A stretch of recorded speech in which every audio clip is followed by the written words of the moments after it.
الحمد لله نحمده ونستعينه ونستغفره ونعوذ بالله من شرور أنفسنا ومن سيئات أعمالنا من يهده الله فلا مضل له ومن يضلل فلا هادي له وأشهد أن لا إله إلا الله وحده لا شريك له وأشهد أن محمدا عبده ورسوله أما بعد فإن خير الحديث كتاب الله وخير الهدي هدي محمد صلى الله عليه وسلم وشر الأمور محدثاتها وكل محدثة بدعة وكل بدعة ضلالة وكل ضلالة في النار. أعوذ بالله من الشيطان الرجيم. بسم الله الرحمن الرحيم. يا أيها الذين آمنوا اتقوا الله حق تقاته ولا تموتن إلا وأنتم مسلمون. وقال النبي صلى الله عليه وسلم المسلم أخو المسلم لا يظلمه ولا يخذله ولا يحقره التقوى هاهنا. وقال النبي صلى الله عليه وسلم 3 مرات التقوى هاهنا التقوى هاهنا التقوى هاهنا. رواه مسلم. حاضرین جمعہ، سب سے پہلے تمام قسم کی حمد و ثنا کبریائی و بڑائی اللہ تبارک و تعالیٰ کی بیان کرتے ہیں. بعد درود و سلام اللہ کے تمام انبیاء اور رسول پر، بالخصوص آخری نبی آخری پیغمبر حضرت محمد صلی اللہ علیہ وسلم پر اللہم صلی وسلم مبارک علیہ. جنان اسلام، خطبہ مسنونہ کے بعد میں نے قرآن مجید سورہ آل عمران کی ایک آیت آپ لوگوں کے سامنے پڑھی ہے، اور اسی طریقے سے صحیح مسلم شریف کی ایک حدیث کا ٹکڑا بھی آپ لوگوں کے سامنے پڑھا ہے. ان حدیث اور آیات کی روشنی میں چند باتیں انشاءاللہ عرض کروں گا. اسلامی بھائیوں، اللہ تبارک و تعالی نے قرآن مجید کی سورہ آل عمران کی اس آیت کے اندر ہم تمام لوگوں کو پرہیزگاری کا، تقوی کا، اللہ رب العالمین سے خوف رکھنے کا حکم دیا ہے. فرمایا یا ایھا الذین آمنوا اتقوا اللہ حق تقاتہ ولا تموتن الا وانتم مسلمون. کہ اے ایمان والو، تم اللہ رب العالمین سے اس طریقے سے ڈرو حق تقاتہ، جیسا کہ اللہ رب العالمین سے ڈرنے کا حکم ہے. وَلَا تَمُوتُنَّ إِلَّا وَأَنْتُمْ مُسْلِمُونَ، اور تمہاری موت نہ آئے اس حال میں کہ تم مگر تم مومن ہو، تم ایمان والے ہو، اسلام والے ہو، مسلم ہو. اس آیت کریمہ کے اندر اللہ تبارک و تعالیٰ نے ہمیں اپنے سے ڈرنے، یعنی اللہ رب العالمین کا خوف پیدا کرنے کا حکم دیا ہے کہ تم لوگ اپنے دل کے اندر میرا خوف پیدا کرو. یعنی اگر گناہ کا کام کر رہے ہو، نافرمانی کا کام کر رہے ہو، معصیات کا کام کر رہے ہو، تو دل کے اندر کم سے کم اتنی جگہ رکھو کہ کوئی دیکھی یہ نہ رہے کہ اللہ رب العالمین کی ذات تو دیکھ رہی ہے. تو اللہ رب العالمین کا خوف ہمیں رکھنا چاہیے. اسی طریقے سے اللہ رب العالمین قرآن مجید کی ایک دوسری آیت اندر فرمایا یا ایھا الناس اعبدوا ربکم الذی خلقکم والذین من قبلکم لعلکم تتقون. کہ اے لوگوں، اپنے رب کی عبادت کرو، اس رب کی جس نے تم کو پیدا کیا ہے اور تم سے پہلے لوگوں کو بھی پیدا کیا ہے. لعلکم تتقون، تاکہ تم پرہیزگار بن جاؤ. یعنی جب تم اپنے رب کی عبادت کرو گے اور اس رب کی جس نے تم کو پیدا کیا ہے، اور تم یہ خیال کرو کہ ہم کو بھی پیدا کیا ہے اور ہم سے پہلے لوگوں کو بھی پیدا کیا ہے، تو اگر اس طریقے سے تم اپنے رب کی عبادت کرو گے تو اللہ رب العالمین کی نظر میں تم پرہیزگار مانے جاؤ گے، اللہ رب العالمین کی نظر میں تم خوف رکھنے والے لوگوں کے اندر تم لوگوں کا شمار ہوگا۔ ہمارے دل کے اندر جو چیزیں ہوتی ہے اللہ رب العالمین اس کو جانتا ہے۔ اللہ رب العالمین فرماتا ہے واتقوا اللہ ان اللہ علیم بذات الصدور، اے لوگوں اللہ رب العالمین سے ڈرو، تم پرہیزگاری اختیار کرو، ان اللہ علیم بذات الصدور، دلوں کے اندر جو چیزیں دوڑتی ہے کھٹکتی ہے اللہ رب العالمین دلوں کے بھیدوں کو بھی جاننے والا ہے۔ تو کم از کم اپنے دل کے اندر اللہ کا خوف پیدا کرنا چاہیے، اللہ کا ڈر رکھنا چاہیے۔ میرے اسلامی بھائیوں، اسی چیز کا نام ہے تقوی، اسی چیز کا نام ہے پرہیزگاری۔ یہ حدیث کے اندر نبی صلی اللہ علیہ وسلم نے تقوی کے تعلق سے اس انداز سے بیان فرمایا ہے، فرمایا لا تحاسدوا ولا تباغضوا، لا تحاسدوا ولا تناجسوا ولا تباغضوا ولا تدابروا ولا يبع بعضكم على بيع بعض وكونوا عباد الله اخوانا۔ نبی صلی اللہ علیہ وسلم بیان فرماتے ہیں کہ تم حسد نہ کرو، یعنی کسی سے تم حسد نہ رکھو، اور آگے فرمایا ولا تناجسوا، ایک دوسرے کے لیے دھوکے سے قیمت کو نہ بڑھایا کرو، ولا تباغضوا، اور کسی سے تم بغض نہ کرو، عداوت نہ رکھو، ولا تدابروا، اور کسی سے منہ نہ پھیرو، ولا یبع بعضکم علی بیع بعض، اور آگے فرمایا کہ اگر کوئی آدمی کوئی سودا کر رہا ہے تو تیسرا آدمی آ کر اس سودے پر سودا نہ کرے، یعنی جب تک دو آدمی اپنی بات کو کلیئر نہ کرے تیسرا آدمی اس کے اندر نہ آئے۔ وَقُونُوا عِبَادَ اللَّهِ إِخْوَانًا، اے اللہ کے بندو تم سب آپس میں بھائی بھائی اور اللہ کے بندے ہو۔ المسلم اخو المسلم، مسلمان آپس میں ایک دوسرے کا بھائی بھائی ہے۔ لا یظلمہ ولا یخذلہ، مسلمان کسی پر ظلم نہیں کرتا، جو مسلمان ہوتا ہے وہ کسی پر ظلم نہیں کرتا۔ لا یظلمہ ولا یخذلہ، مسلمان جو ہوتا ہے وہ کسی کو حقیر نہیں سمجھتا، ولا یحقرہ، کسی کو حقیر نہیں سمجھتا، اور مسلمان وہ ہے جو کسی کو کمتر نہیں سمجھتا اور کسی کو بیار و مددگار نہیں چھوڑتا۔ پھر آپ صلی اللہ علیہ وسلم نے فرمایا التقوی ہاہنا، التقوی ہاہنا،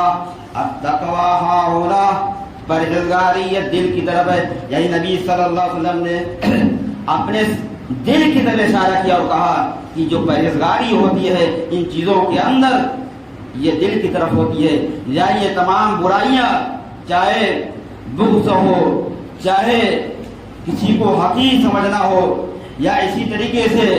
دھوکہ دینا ہو، یہ تمام چیزیں ظاہری نہیں ہوتی بلکہ یہ دل کا چور ہوتا ہے۔ اسی لیے نبی صلی اللہ علیہ وسلم نے فرمایا کہ التقوی ہاہنا، پرہیزگاری جو ہے وہ دل کے اندر ہے۔ اسلامی بھائیوں، اس حدیث کے اندر نبی صلی اللہ علیہ وسلم نے دل کی طرف اشارہ کیا کہ جو پرہیزگاری ہوتی ہے، جو اللہ رب العالمین کا ڈر ہوتا ہے وہ دل کے اندر ہوتا ہے۔ اسلامی بھائیوں، ہمیں اللہ رب العالمین کا خوف رکھنا چاہیے، ہمیں پرہیزگاری اختیار کرنا چاہیے، ہمیں اپنے دل کے اندر اللہ رب العالمین کی خوف اور خشیت کو رکھنا چاہیے۔ بلکہ ایک حدیث کے اندر نبی صلی اللہ علیہ وسلم نے اس انداز سے بیان فرمایا ہے، صحیح مسلم شریف کی حدیث ہے کہ بے شک اللہ رب العالمین نہ تمہارے جسموں کو دیکھتا ہے، نہ تمہارے صورتوں کو دیکھتا ہے، نہ تمہارے مالوں کو دیکھتا ہے، بلکہ اللہ رب العالمین اگر دیکھتا ہے تو تمہارے دل کو دیکھتا ہے، تمہارے اعمال کو دیکھتا ہے۔ والا میرے اسلامی بھائیوں، ان دونوں حدیث سے یہ بات معلوم ہوئی کہ ظاہری اعمال سے تقوی نہیں ہوتا۔ جو ظاہری طور پر ہم عبادتیں کر لیتے ہیں کہ ہم نے یہ کام کر لیا، ہم نے یہ عبادتیں کر لی، تو یہ پرہیزگاری کی علامت نہیں ہے، بلکہ تقوی جو ہے وہ دل میں اللہ رب العالمین کی عظمت ہوتی ہے، اللہ رب العالمین کی خوف و خشیت ہوتی ہے، اللہ رب العالمین کا ڈر ہوتا ہے۔ اور میرے اسلامی بھائیوں، ہم میں سے بہت سارے لوگ نماز تو پڑھ لیتے ہیں، لیکن اس کا دل کے اندر یہ خیال ہوتا ہے کہ محلے والے ہمیں نمازی کہے، ہمیں پرہیزگار کہے۔ یہ تقوی نہیں ہے، بلکہ تقوی کا معنی یہ ہے کہ ہم جو بھی عبادتیں ادا کریں اللہ رب العالمین کی ڈر کی وجہ سے ادا کرے، اللہ رب العالمین کا خوف رکھے۔ اس کا نام ہے پرہیزگاری، اس کا نام ہے تقوی۔ ظاہری طور پر کوئی تقوی نہیں ہوتی ہے، کیونکہ عید الاضحیٰ کے موقع پر جو ہم قربانی ادا کرتے ہیں، ظاہری طور پر ہم بکرا تو ذبح کر لیتے ہیں، قربان تو کر لیتے ہیں، لیکن باطنی طور پر اللہ رب العالمین ہمارے دلوں کو جانتا ہے، دیکھتا ہے کہ بندے نے کس نیت سے قربانی کی ہے۔ فرمایا لَيَّنَ اللَّهُ لُحُومُهَا وَلَا دِمَاؤُهَا وَلَٰكِن يَنَالُهُ التَّقْوَىٰ مِنكُمْ، کہ قربانی جو تم کرتے ہو اس کا گوشت، اس کا خون اللہ رب العالمین کے وہاں نہیں پہنچتا ہے، بلکہ اللہ رب العالمین کے وہاں جو چیز پہنچتی ہے وہ تقوی پہنچتی ہے، وہ پرہیزگاری پہنچتی ہے۔ اسلامی بھائیوں، اس آیت کریمہ سے یہ بات معلوم ہوئی کہ اللہ رب العالمین کے وہاں قربانی کا نہ گوشت پہنچتا ہے نہ خون پہنچتا ہے، بلکہ جو چیز اللہ رب العالمین کے وہاں پہنچتی ہے، اللہ تبارک و تعالیٰ کے وہاں پہنچتی ہے، وہ دل کا خوف ہوتا ہے، دل کی پرہیزگاری ہوتی ہے، وہ اللہ رب العالمین کے وہاں پہنچتا ہے۔ میرے ساتھی بھائیوں، اسی طریقے سے اللہ رب العالمین نے قرآن مجید کے اندر ہمیں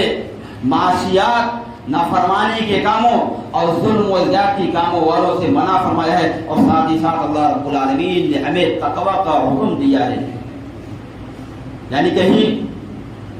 گناہ کا کام ہو رہا ہو، کہیں شراب نوشی ہو رہی، کہیں ظلم و زیادتی ہو رہی ہے، کہیں چوری بےایمانی ہو رہی ہے،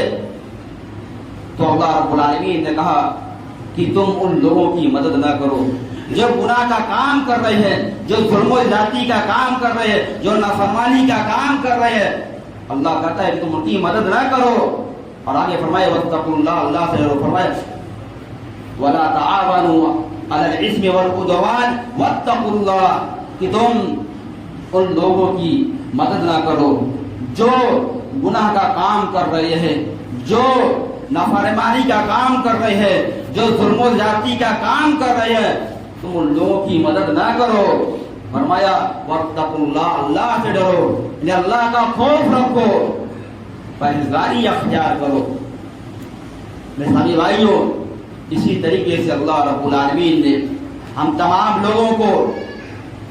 صحیح، درست اور سچی بات کہنے کا حکم دیا ہے، لیکن اس سے پہلے اللہ رب العالمین نے قرآن مجید کے اندر ہمیں تقوی کا حکم دیا ہے، پرہیزگاری کا حکم دیا ہے۔ فرمایا یا ایھا الذین آمنوا اتقوا اللہ وقولوا قولا سدیدا، یا ایمان والو پرہیزگاری اختیار کرو، تقوی اختیار کرو، وقولوا قولا سدیدا، اور درست بات اپنی زبان سے نکالو، سچی بات اپنی زبان سے نکالو۔ میرے اسلامی بھائیوں، اللہ رب العالمین نے سب سے پہلے ہمیں تقوی کا حکم دیا، پرہیزگاری کرنے کا حکم دیا، پھر اس کے بعد فرمایا وقولوا قولا سدیدا، اپنی زبان سے سچی اور درست بات نکالو۔ میرے اسلامی بھائیوں، اسی طریقے سے قرآن مجید کے اندر اللہ رب العالمین نے متقیوں سے بار بار کلام کیا ہے، جو پرہیزگار بندے ہیں، متقی بندے ہیں، اللہ رب العالمین ایسے بندوں سے بار بار قرآن کے اندر کلام کرتا ہے، بات کرتا ہے، اور کبھی قرآن کے اندر متقیوں کے شفاعت کا تذکرہ کرتا ہے، اور کبھی قرآن متقیوں کے منہج اور ان کے کردار کو بیان کرتا ہے، اور کبھی قرآن مجید اس جنت کا تذکرہ کرتا ہے جو متقیوں کے لیے بنایا گیا ہے۔ میرے اسلامی بھائیوں، یہ پرہیزگاری، یہ تقویٰ کوئی معمولی چیز نہیں ہے۔ جب ہم قرآن مجید کھولیں گے، شروع کریں گے، اور جیسے ہی ہم قرآن مجید پڑھنا شروع کریں گے تو شروع کی آیت کے اندر اللہ رب العالمین نے ہمیں تقوی کا حکم دیا ہے، پرہیزگاری کا حکم دیا ہے، اور تقوی کے تعلق سے اللہ رب العالمین فرماتا ہے الف لام میم ذالک الکتاب لا ریب فیہ ھدی للمتقین، ھدی للمتقین، فرمایا کہ یہ کتاب، یہ قرآن ایسی کتاب ہے جس کے اندر شک کرنے کی گنجائش نہیں ہے، ھدی للمتقین، یہ کتاب، یہ قرآن متقیوں کے لیے، پرہیزگاروں کے لیے، اللہ رب العالمین سے ڈرنے والے لوگوں کے لیے یہ قرآن ہدایت ہے۔ الذین یؤمنون بالغیب ویقیمون الصلاۃ،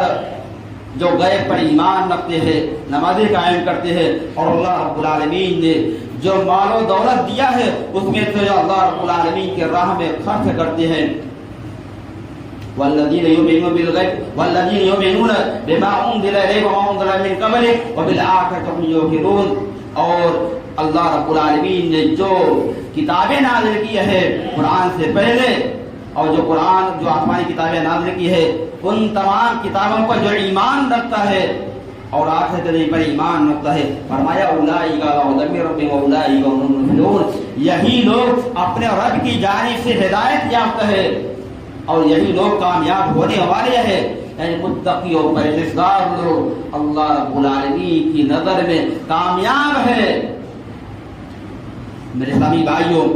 ایک مرتبہ نبی صلی اللہ علیہ وسلم کی ازواج مطہرات کے پاس حضرت علی بن ابی طالب رضی اللہ عنہ، اور اسی طریقے سے عبداللہ بن عمر بن العاص رضی اللہ عنہ، اور اسی طریقے سے عثمان بن مظعون رضی اللہ عنہ، یہ تینوں صحابی رسول نبی صلی اللہ علیہ وسلم کی ازواج مطہرات، آپ کی بیویاں نبی صلی اللہ علیہ وسلم کی بیویوں کے پاس جاتے ہیں، اور نبی صلی اللہ علیہ وسلم کی بیویوں کے پاس جانے کا جو مقصد تھا وہ یہی تھا کہ ہم یہ دیکھیں کہ نبی صلی اللہ علیہ وسلم اپنے رب کی عبادت کس طریقے سے کرتے ہیں، نبی صلی اللہ علیہ وسلم کی عبادت کے تعلق سے، پوچھنے کے تعلق سے وہ تینوں صحابہ کرام آپ کی ازواج مطہرات کے پاس پہنچتے ہیں۔ جب ازواج مطہرات رضی اللہ عنہم جب ان تینوں صحابہ کرام کو نبی صلی اللہ علیہ وسلم کی عبادت کے بارے میں آگاہ کرتے ہیں کہ نبی صلی اللہ علیہ وسلم اس طریقے سے عبادت کیا کرتے تھے، وہ تینوں صحابہ کرام نبی صلی اللہ علیہ وسلم کی اس عبادت کو کم سمجھا اور کہا کہ نبی صلی اللہ علیہ وسلم بخشے بخشائے ہیں، اللہ رب العالمین نے آپ کی اگلی اور پچھلی تمام خطاؤں کو معاف فرما دیا ہے، لہذا ہم نبی کا کیسے مقابلہ کر سکتے ہیں، نبی کی عبادتیں کا مقابلہ ہم کیسے کر سکتے ہیں۔ لہذا ان تینوں میں سے ایک نے کہا کہ ہم رات کے اندر پوری رات عبادت کریں گے، نمازیں پڑھیں گے۔ دوسرے نے کہا کہ ہم مسلسل روزہ رکھیں گے اور کبھی روزہ ترک نہیں کریں گے۔ ان تینوں میں سے تیسرے نے کہا کہ ہم بیویوں سے، عورتوں سے جدا ہو جائیں گے، ہم نکاح نہیں کریں گے۔ بہرحال نبی صلی اللہ علیہ وسلم کا یہ سننا تھا کہ نبی صلی اللہ علیہ وسلم ان تینوں صحابہ کرام کے پاس آتے ہیں اور کہتے ہیں کہ اے میرے صحابہ کرام، تم لوگ ایسی ایسی باتیں کر رہے ہو میری بیویوں سے۔ ان لوگوں نے ہاں کا جواب دیا۔ نبی صلی اللہ علیہ وسلم نے کہا اما واللہ انی لاخشاکم للہ واتقاکم لہ، کہ اے میرے صحابہ کرام، اللہ کی قسم میں اللہ سے سب سے زیادہ ڈرنے والا ہوں اور میں تم لوگوں سے سب سے زیادہ پرہیزگار بھی ہوں، لیکنی اصوم و افطر و اصلی و اقدر، کیا ہے میرے صحابہ کرام، میں اللہ سے سب سے زیادہ ڈرنے والا ہوں اور سب سے تم لوگوں سے زیادہ پرہیزگار ہوں، لیکن میں روزہ بھی رکھتا ہوں، افطار بھی کرتا ہوں، میں نمازیں بھی پڑھتا ہوں اور میں رات کو سوتا بھی ہوں، وَأَتَزَوَّجُ النِّسَاءَ، اور میں نے شادیاں بھی کی ہے، فَمَنْ رَغِبَ عَنْ سُنَّتِي فَلَيْسَ مِنِّي، جس نے یہ طریقہ چھوڑ دیا یعنی صرف مسلسل نمازیں پڑھتا رہا، مسلسل روزے رکھتا رہا اور بیویوں سے الگ ہو گیا، یعنی نکاح نہیں کیا، فمن رغب عن سنتی فلیس منی، وہ میری سنت سے نہیں ہے، میرے طریقے سے نہیں ہے۔